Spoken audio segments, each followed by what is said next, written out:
Certaines personnes te diront ouais, il faut avoir du talent pour faire ceci, pour faire cela. C'est vrai que le talent, c'est hyper important. C'est très très important.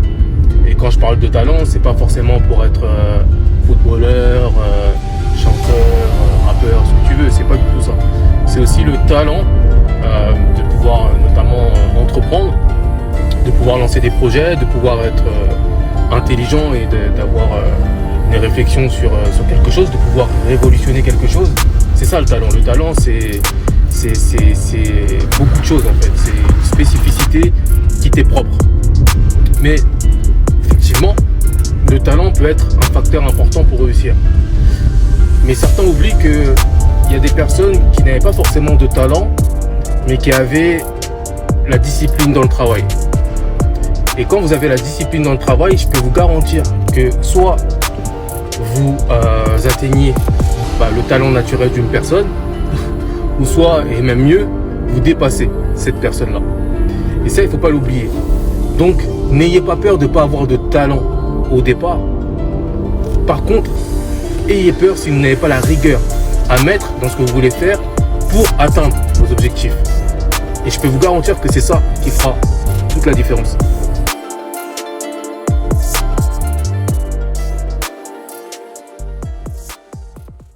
Aujourd'hui, jeudi 13 octobre.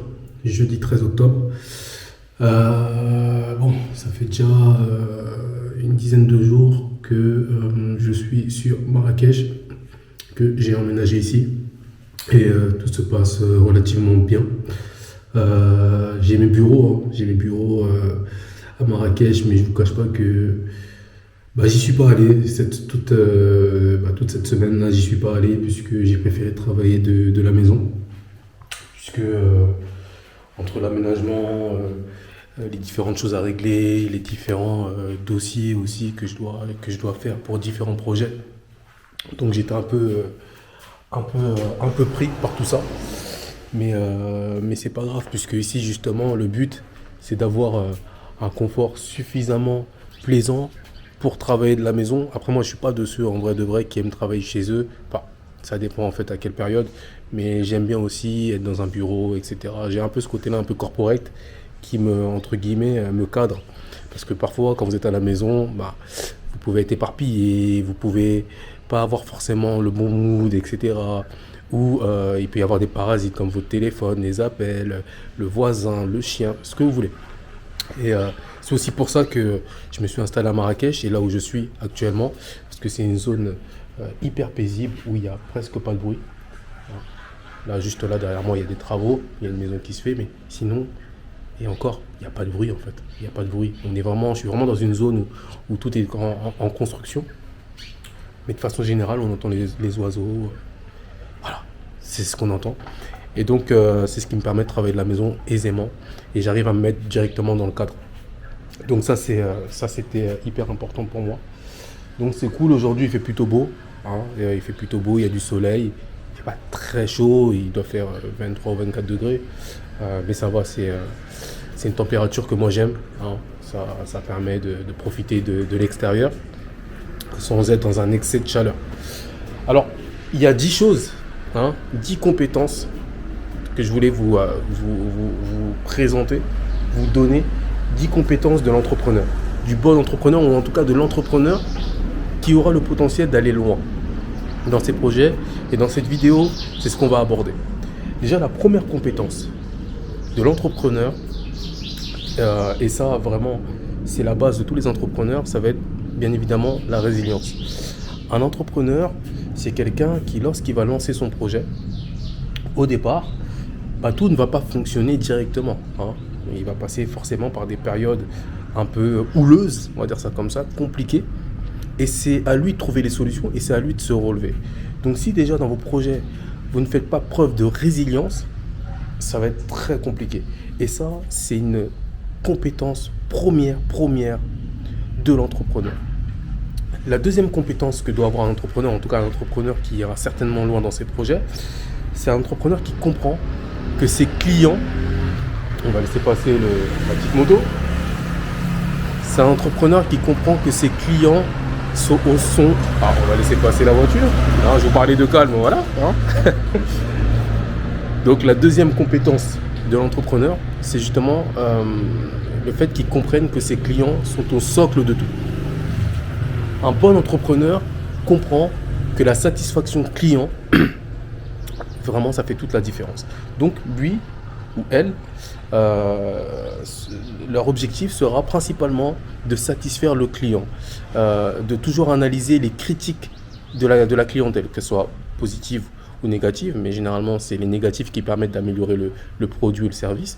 Et ça, c'est une compétence qui doit être primordiale chez l'entrepreneur ou l'entrepreneuse, en se disant, ok, il faut que mon client, lorsqu'il prend mon service ou mon produit, doit être satisfait. Un entrepreneur qui laisse, qui ne calcule pas entre guillemets les commentaires négatifs, les retours de ses clients en disant oh, c'est pas grave, je m'en fous, etc., n'ira pas loin. C'est pas une entreprise ça qui va forcément exceller dans le temps. Ce qu'il faut vraiment comprendre une chose, c'est que l'entrepreneuriat, c'est pas 2-3 ans. C'est soit c'est un mode de vie, ou soit c'est sur 5 à 10 ans, voire plus. À un moment donné, on entreprend pour monter entre guillemets des entreprises qui vont pérenniser dans le temps, pas juste pour faire un coup et se barrer. Ça, non, moi, je ne suis pas de cela. Et c'est pour ça que je vous parle vraiment des compétences de l'entrepreneur qui a vraiment ce truc-là en lui et qui comprend des choses qui sont normalement innées. Donc, encore une fois, le client est au centre.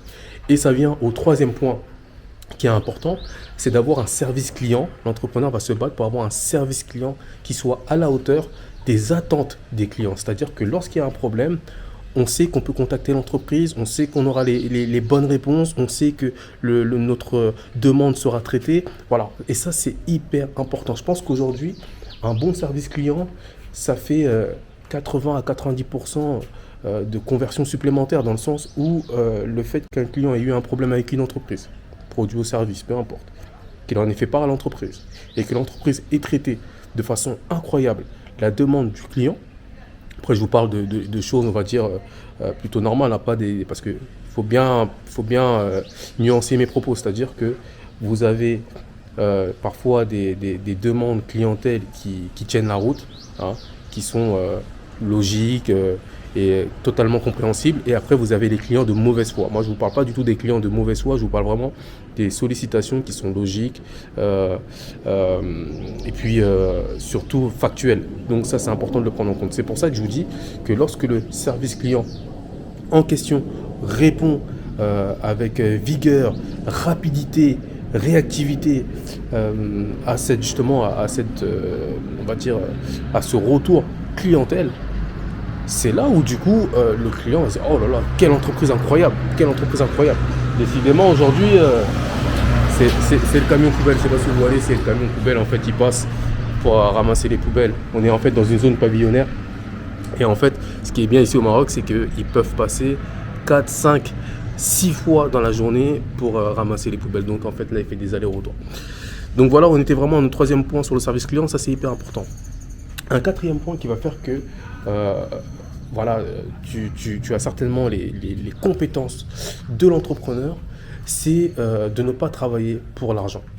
Ça, je l'ai dit dans ma précédente vidéo et je le redis aujourd'hui, et ça les gens ne le comprennent pas. Quand je dis ne pas travailler pour l'argent, ça ne veut pas dire ne pas aimer l'argent et ne pas mettre de l'argent, parce que l'argent, en vrai, c'est le résultat de tes efforts, c'est le résultat de ton travail. C'est aussi bête que ça, mais tu ne travailles pas pour l'argent, tu travailles justement pour répondre à un besoin spécifique. Et l'entrepreneur qui pense en besoin et pas en argent est certainement un entrepreneur qui va pérenniser dans le temps, puisque lui, sa satisfaction, c'est le fait que son entreprise grandisse, que ses clients soient contents, que son entreprise prenne en notoriété.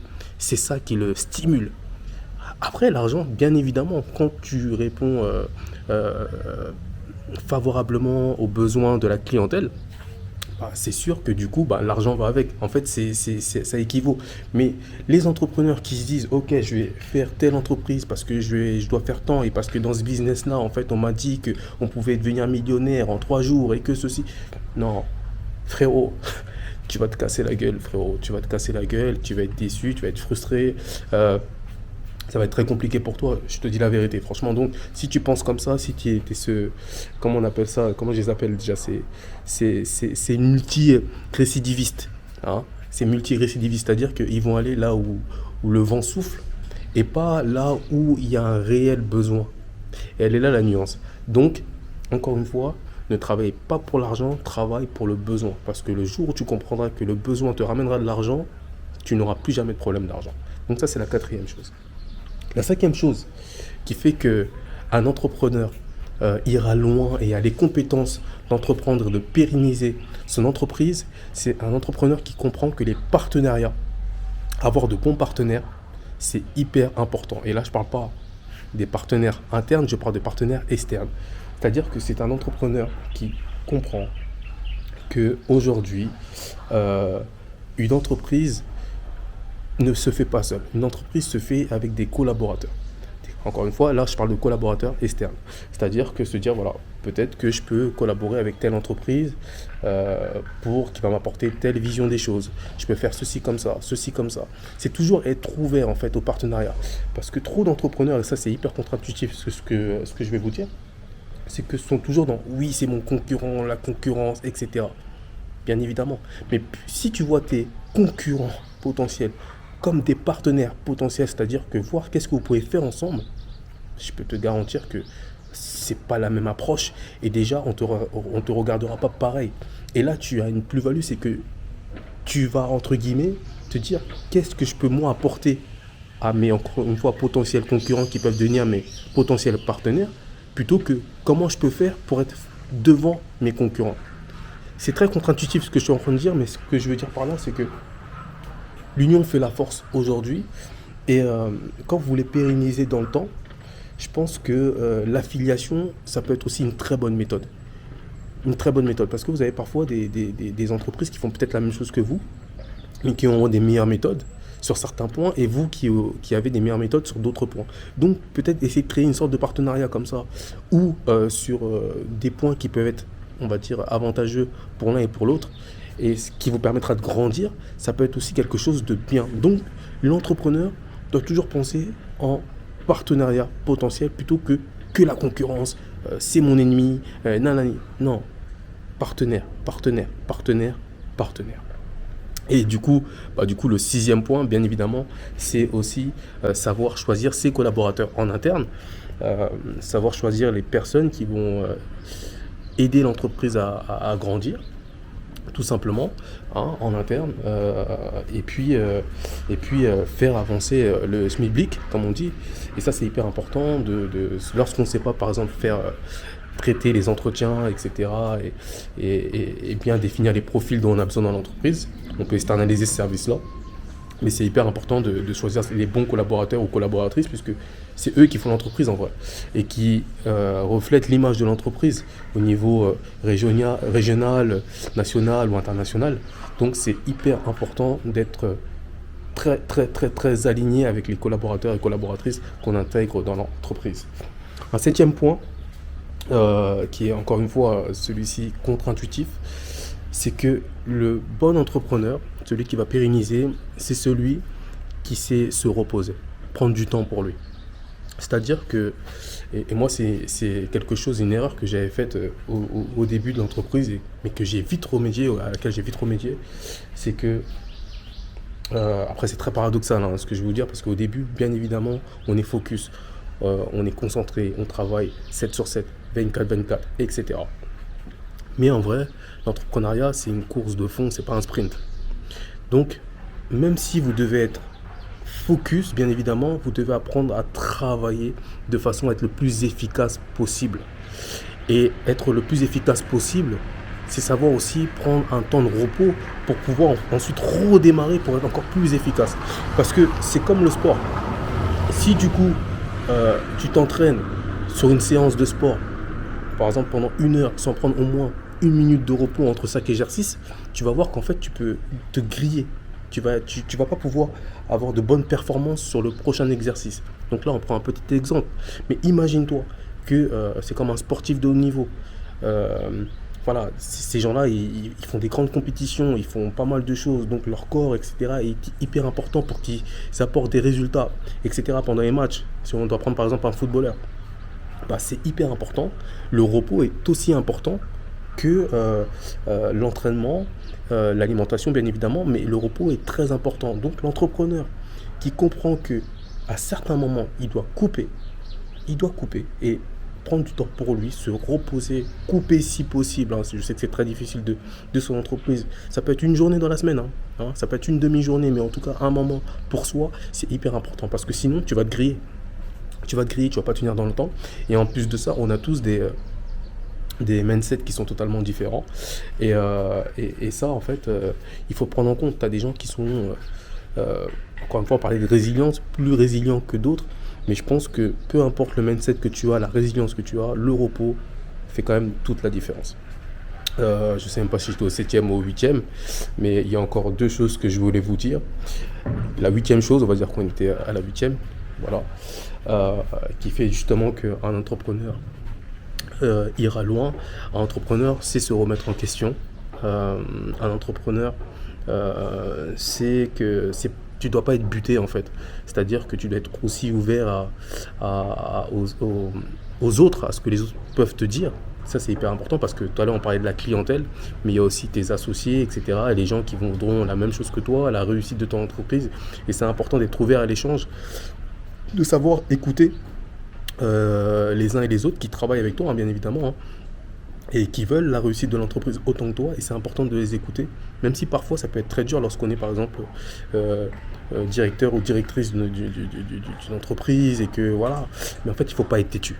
Un entrepreneur ne peut pas être têtu parce que parfois, on a la tête dans le guidon et on ne voit pas certaines choses que les autres voient.